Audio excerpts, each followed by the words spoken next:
عزیز بچوں، سلام و آداب۔ آج ہم پڑھیں گے ایک نئی کہانی، ایک نیا مضمون، جس کا ٹائٹل ہے، عنوان ہے صحت اور صفائی۔ آئیے دیکھتے ہیں۔ صحت اور صفائی۔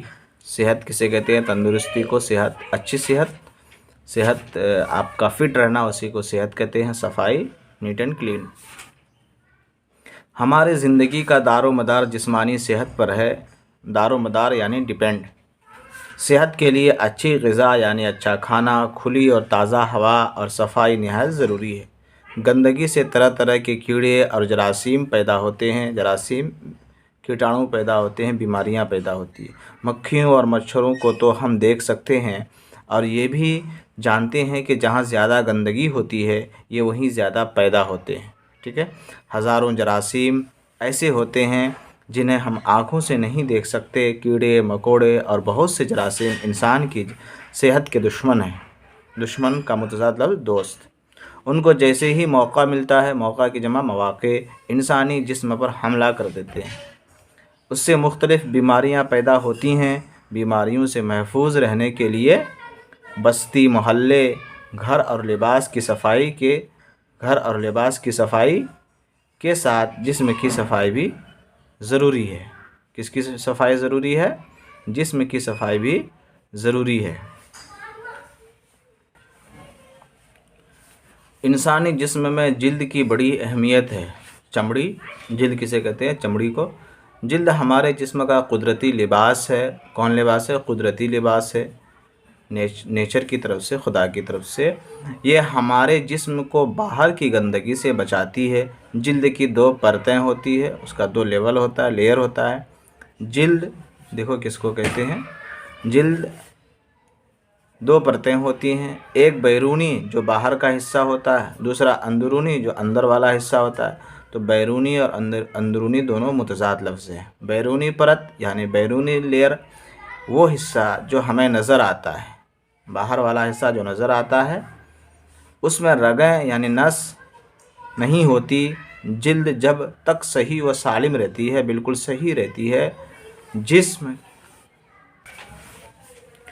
جسم میں جراثیم داخل نہیں ہو پاتے، یعنی کیڑے داخل نہیں ہو پاتے۔ جلد کہیں موٹی ہوتی ہے، کہیں پتلی، تو موٹی اور پتلی متضاد لفظ ہو گیا۔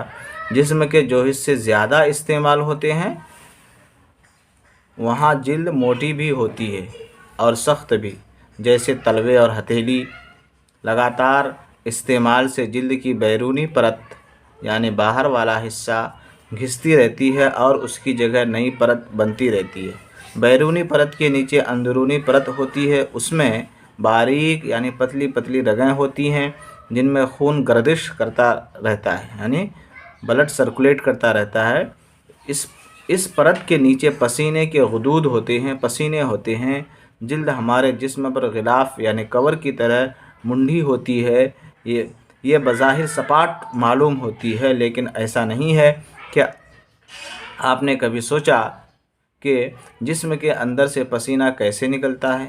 بات یہ ہے کہ ہمارے جلد کو قدرت نے چھلنی کی طرح بنایا ہے۔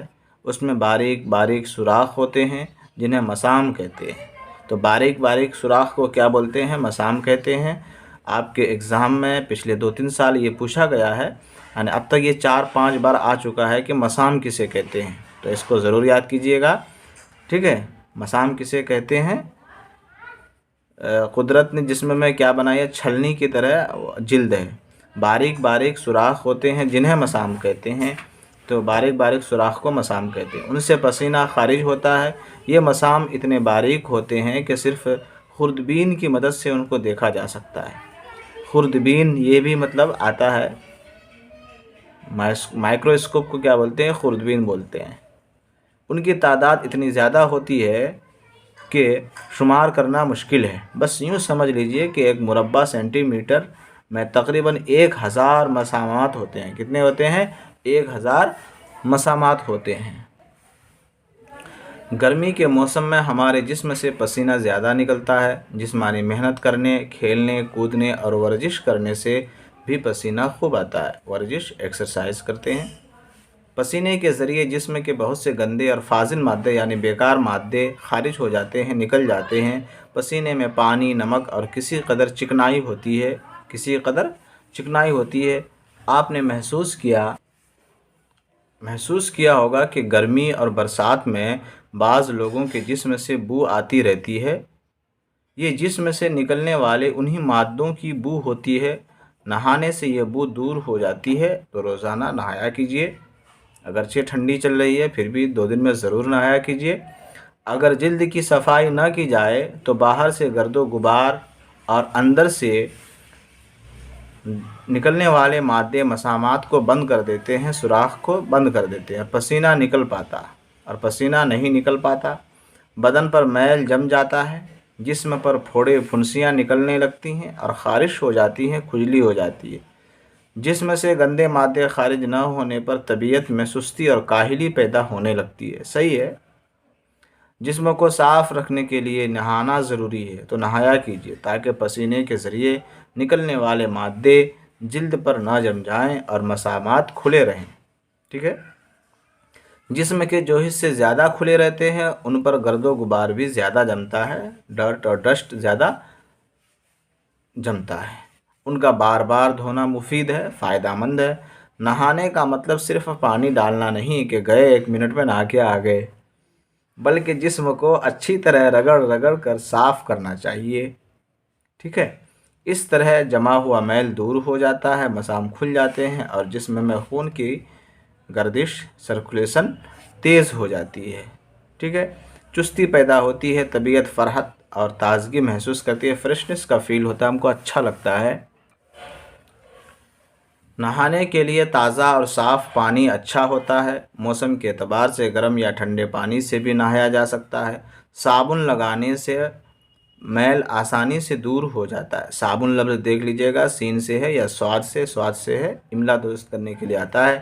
نہانے کے بعد جلد اور بالوں کو تولیے وغیرہ سے اچھی طرح خشک کر لینا چاہیے، سکھا لینا چاہیے، صاف کر لینا چاہیے۔ کھانا کھانے، ورزش یا جسمانی محنت کرنے کے فوراً بعد نہانا ٹھیک نہیں ہے۔ صبح سویرے نہانا سب سے اچھا ہے۔ صبح نہایا کیجیے، ہم لوگ بھی نہاتے ہیں، آپ بھی نہائیے۔ بدن کی مالش بھی جلد کے لیے مفید ہے، اس سے دوران خون بھی ٹھیک رہتا ہے، یعنی خون کی گردش اچھی رہتی ہے اور جلد بھی نرم رہتی ہے۔ دیکھیے اس بچے کو مائکرواسکوپ میں یہ کیا دیکھ رہا ہے، چھیٹے جراثیم کو دیکھ رہا ہے۔ اسی کو کیا بولتے ہیں؟ خوردبین بولتے ہیں۔ کیا بولتے ہیں؟ خوردبین بولتے ہیں۔ لفظ و معنی میں کیا ہے؟ دار و مدار، بنیاد، اصل۔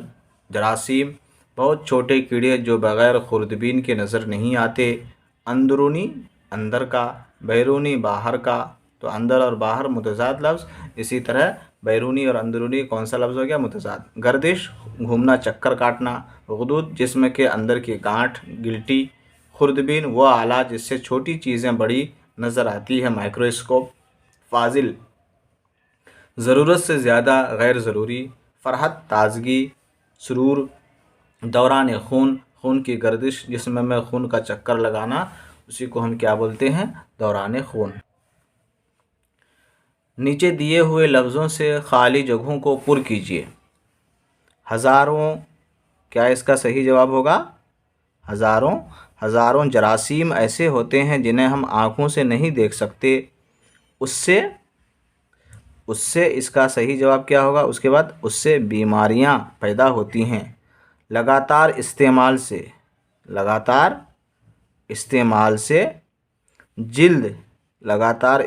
سے جلد کی بیرونی پرت گھستی رہتی ہے۔ پسینے کے ذریعے جسم کے بہت سے گندے اور فاضل مادے خارج ہو جاتے ہیں۔ جسم پر پھوڑے پھنسیاں نکلنے لگتی ہیں اور خارش ہو جاتی ہے۔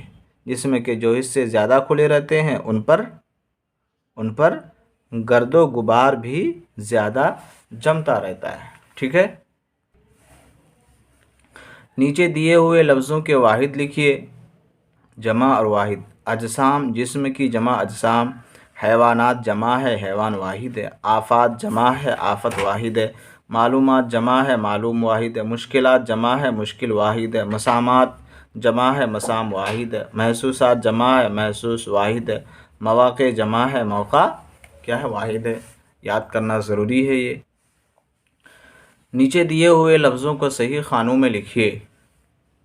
لباس کیا ہے؟ اسم ہے۔ لباس کیا ہے؟ اسم ہے۔ پچھلے سال یہ کوشچن آیا تھا، لباس مذکر ہے یا مؤنث ہے؟ ٹھیک ہے، تو مذکر ہے۔ خون کیا ہے؟ اسم ہے۔ تازہ صفت ہے۔ مکھی اسم ہے۔ مسام کیا ہے؟ مسام کیا ہے؟ مسام اسم ہے بھائی، گندا صفت ہے، اچھی صفت ہے، سخت صفت ہے۔ جلد اسم ہے، تولیہ اسم ہے، صاف صفت ہے، صابن اسم ہے، چکنا کیا ہے؟ صفت ہے، باریک صفت ہے، گرم صفت ہے، خوردبین اسم ہے۔ تو اس طرح سے ہم نے اسم اور صفت کے درمیان فرق پیدا کر دیا۔ نیچے دیے ہوئے الفاظ میں صحیح املا پر املا کا نشان لگائیے۔ یہ والا ٹرک لگانا ہے، یہ آتا ہے ایگزام میں کہ صحیح املا کون سا ہے۔ ورزش ورزش ورزش، تو یہ املا صحیح املا ہے ورزش۔ شرط شرط شرط، اس میں یہ والا املا صحیح ہے شرط۔ سوراخ، یہ والا بیچ والا املا اس میں صحیح ہے۔ مسامات، اس میں آخری والا املا یہ والا صحیح ہے۔ اس میں گردش، آخری والا املا صحیح ہے، اس میں بیچ والا املا صحیح ہے انسان۔ اسی طرح یہ پہلا والا املا دشمن، یہ والا صحیح ہے۔ اس میں بیچ کا جو لفظ ہے سخت، یہ صحیح ہے۔ اور اس میں صفائی، یہ صحیح اس کا املا ہے، صحیح اس کی سپیلنگ ہے۔ اچھا، اس میں کیا ہوا ہے؟ درخت کی پتیوں پر لکھے ہوئے صحیح لفظوں کو ان کے خانوں میں لکھیے۔ غذا کیا ہے؟ مذکر اور مؤنث۔ غذا کیا ہے؟ غذا کیا ہے؟ مؤنث ہے۔ موقع کیا ہے؟ مذکر ہے۔ صحت کیا ہے؟ مؤنث ہے۔ میل کیا ہے؟ میل مذکر ہے۔ خون کیا ہے؟ خون مذکر ہے۔ گردش کیا ہے؟ مؤنث ہے۔ مسام کیا ہے؟ مذکر ہے۔ تازگی کیا ہے؟ مؤنث ہے۔ مالش مؤنث ہے۔ خارش مؤنث ہے۔ جلد مؤنث ہے۔ گرد و غبار مؤنث ہے۔ ہوا مؤنث ہے۔ کپڑا کیا ہے؟ کپڑا مذکر ہے بھائی۔ اور موسم کیا ہے؟ مذکر ہے۔ لباس مذکر ہے۔